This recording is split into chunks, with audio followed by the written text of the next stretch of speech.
Welcome to Wealth Coffee Chats, folks, for your daily live updates. Get the most out of today's episode by participating in the chat. Make sure you ask some questions, be part of the conversation, have a bit of fun, grab a coffee or a tea, take some notes, and get ready to start your day, folks. Quick few housekeeping rules, though. No spamming, no advertising or self-promotion in the chat. That's not on. Be kind and respectful to everyone when participating. And most of all, have a good time. Real estate investing can be your biggest asset. It also can be your most expensive asset when it comes to getting it right or getting it wrong, folks. It can be time-consuming, stressful, and that's why here at Positive, we have what's called a 6-star team, a full-service team that provides integrated wealth and property investing solutions and services simply designed to help you progress towards your goal of passive income through your property portfolio, folks. Make sure you check out our other podcasts on the Positive Mentor Network. Not only is there Wealth Coffee Chats, there's the Urban Property Investor. Drops every Wednesday with straight talking investing strategies and lessons with Sam Saggers. Property Investor Tales. This is where our clients, you guys, share real life stories from property investing, hosted by some of our advisors and strategists. And that's done every fortnight, dropping every Monday. Wealth, Wine and Wisdom, folks, that debriefs the week that was in the world of finance and property, hosted by yours truly, Jason Witten and Andy Fenton on Fridays. Hey, good morning, folks.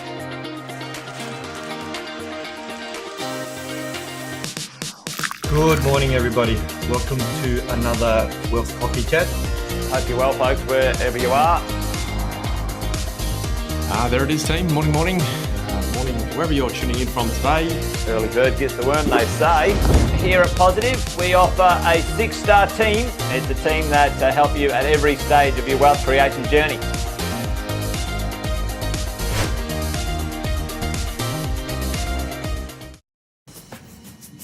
There it is, team. Good morning. Gotta get that music stopped each time, don't I? Morning. Morning on a Wednesday, 11th of June, Wealth Coffee Chat, Property Management Edition. Got my coffee there. I think my virtual background is just giving me away. Can't see my coffee there. But hope you're all well, team. Listen, if you're tuning in for the first time, welcome along. This is Wealth Coffee Chats, Property Management Edition on a Wednesday. What we like to do, 10 past 8 each morning throughout the week, is get on, have a bit of conversation, bit of banter, have a bit of a play around and some chats around, what's happening in the world of property management this morning. And I thought today would be a good spot to kind of raise a question that I've been asked a lot over my years. And if you haven't met me before, Kashos is my name, 14 years in the industry. And tell you what, I do get one question more often than not. And so what I want to share with you guys today is the crucial mistake most landlords make when they appoint a low-fee property manager. You see, it's something over the 14 years, I think I've seen it multiple times. Again, it's popped up last week, and I thought I'd just share some insights and some thoughts. Also gather your thoughts and feedback, because it'd be interesting to see from your perspective as well. Now, listen, if you are online here today, give us a bit of a shout out. Make sure we've got some conversation happening in the chat team. I can see Kevin is on. Kevin, good morning. Good morning to you. Good evening. Well, good morning to me. Good evening to you, I should say. We do this every week, Kevin. Hope you're well, mate. And thanks for tuning in again for Wealth Coffee Chats. So like I say, team, what's the one crucial mistake? What do you guys think it is? If you know what that one mistake, maybe it's more than one mistake, what do you think that crucial mistake is when it comes to appointing a low-fee agent? Have you ever gone down this path and then found yourself in a situation or two that has led you to a path of wanting to change property managers potentially? If that's something you've experienced, love to hear your thoughts in the chat. Because for me, I think it comes down to a couple of things. Are we paying for management, or are we investing in our future? And they're the kind of questions I like to talk to clients about, because at the end of the day, yes, we are property managers. Property managers have certain roles. Certainly, state to state, there is legislation and compliance requirements, and sometimes I get asked, aren't all property managers the same? I can absolutely tell you, I've probably got a couple hundred case studies at least that would tell us otherwise. And so, when appointing a property manager, most of the questions I get asked when I'm being interviewed, I guess, for a job, for to take on a property, is usually the first one I get is, hey, can you tell me your fees? It's usually the fee conversation every single time. And it comes back to this: are we paying for management, or are we investing in our future? Because I believe you put a certain amount of effort, capital into something, you're wanting to get that return. It's no return, right? ROI. There's no different when we are investing.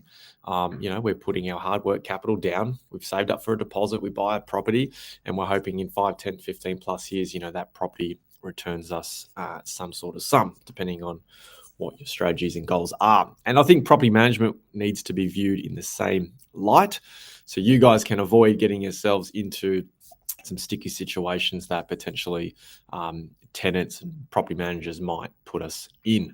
Now, I'm coming from a place, yes, from a property management place, but I'm also coming from a place as a landlord. So I want to give you both sides of the story today. And like I say, team, in the chat, let me know your experience if this is you. Because like I say, the most common question is, hey, let me know your fee schedule. What are your fees?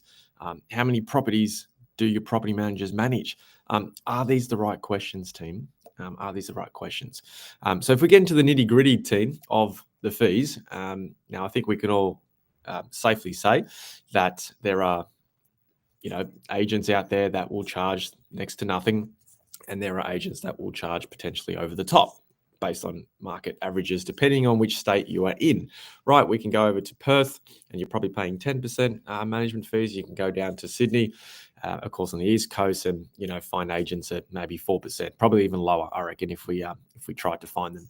And so what's the difference, right? And so asking the questions around what's your fees and how many properties do you property managers manage, it may not get you all the answers that you're actually wanting to see. And I think when you look at it, a 5% agent versus a 7% fee agent, what's the difference? Well, if we take the average rent of $650 a week, the 2% different there in fees is about $13 a week. It's two of these great things, cups of coffee a week, is the difference of what potentially you would be either paying or choosing to invest in, depending on how you look at it. And so for 2 cups of coffee a week, that is generally how most landlords will assess and decide which property manager they are going to appoint. Unfortunately, the mistake they make is not looking under the hood. What do I mean by looking under the hood? It's your property manager's ability to actually do the things you need them to do. What do I mean by that? Well, I think, we don't look into what the leasing campaign is going to. Now, if you've been to Wealth Coffee Chats before, you hear me talk about it over and over again, the 3P strategy: price, presentation, promotion. When's the last time we actually asked the property manager, what's your strategy around that, and actually seen evidence behind it, right? I was at a property yesterday. We were going through our 3P strategy. We should video that to showcase to the landlord, give them some evidence so they're confident that we're going to get this property leased in a relatively quick time frame. If property managers don't have a leasing campaign strategy, they can't show you a 14, 21-day calendar. If they don't understand the 3Ps, if they're, putting things online, taking photos, rubbish photos of their with their iPhones, things like that, team, it's not going to work. And so we sometimes, or a lot of the time, make the mistake and we don't ask for evidence. Hey, Mr. Property Manager, show me a copy of your last listing that you had online. How long did it take to lease? What was the inquiry like? What was your open home like? What was the communication like? What's your application process? These things are important. So we want to shift from, just the standard questions that Google might give you, and you want to ask some more detailed questions. What else can we ask? We want to find out how property managers go about finding and selecting tenants. We want to find out about quality and depth of property reporting. Now, when I say property reporting, we're talking entry condition reports, right? If you're not sure what an entry condition report is, it's what we do right before the tenancy the new tenants move in. And that report is super, super crucial, team, because at the end of the tenancy, we take that initial report back out to the property, compare notes, less wear and tear, then we can identify if there's anything for the tenant that is outstanding. In my time, every time we go to take on a management from another office, owner has decided to change. This is one of the key things that goes wrong every single time, purely because it's not completed to a level of depth that, in my opinion, after 14 years is sufficient to stand up in tribunal in the event you ever get there. So, hey, when's the last time we ever said, listen, can you give me a copy of the last entry condition report you did? What are the things you look for at the property when it comes to property reporting? At the end of the day, why do we ask that? We want to keep safe, team. We want to get your team to keep you safe. And there's other things we can ask, right? Tell me about your arrears management. It was only the other day I had a client call me. They've got a property interstate where we don't operate, but the property manager couldn't actually explain the arrears process. Now, businesses might have internal processes when it comes to communication, but there's also legislation that dictates to us as property managers and to you as landlords and when you can't send breach notices and what that next step might be in the event the tenant isn't paying. So these are the detailed questions I think we really need to get into, team, when you're looking to appoint a property manager. For the sake of 2 cups of coffee a week, I just want you guys to open your mind and switch the conversation in that space. We had one recently where a client has come across, and when we turned up to the property, all the walls are damaged, carpet completely. We needed to rip the carpet out. And so amongst all the other damages that went on in this property, it's up about the $25,000 mark now. Now, I don't know about you guys, but I calculated this morning. And so if as most landlords will decide on fee schedule, if you're saving $13 a week and over a 2-year period that this owner had this tenancy for, with this particular agent, you would save $1,352 on your management fees, right? Sounds great, doesn't it? But then 2 years later, you realize you haven't had any routine inspections. There was no, strategy or framework in how that tenant was selected. So ultimately, you've now realized you've got the wrong tenant, and now it's cost you $25,000. So for me, that's paying for management. That's not investing in your future. I'm not sure that, the fee schedule conversation is the right formula, I guess, is my opinion. Love to know your thoughts in the chat, team. Maybe I'm off on a tangent this morning, but at the end of the day, I think I just want to encourage you guys to select your agents based on evidence, not because we're trying to save 2 cups of coffee a week when we look at the detail. As soon as that property's on the market for 1 week longer than it needs to be, you're not saving $13. You're going to cost yourself $600, $700, $800 a week, whatever that rent is, and whatever that looks like for you guys, which is it's an interesting concept. Jeff's on. G'day, mate. Hope you're well, Jeff. Jeff, are you coming to the summit? Am I going to see you on the weekend? Let me know, Jeff. Maybe you're off in Thailand or something, having a holiday, mate. Hopefully. Hope you're well.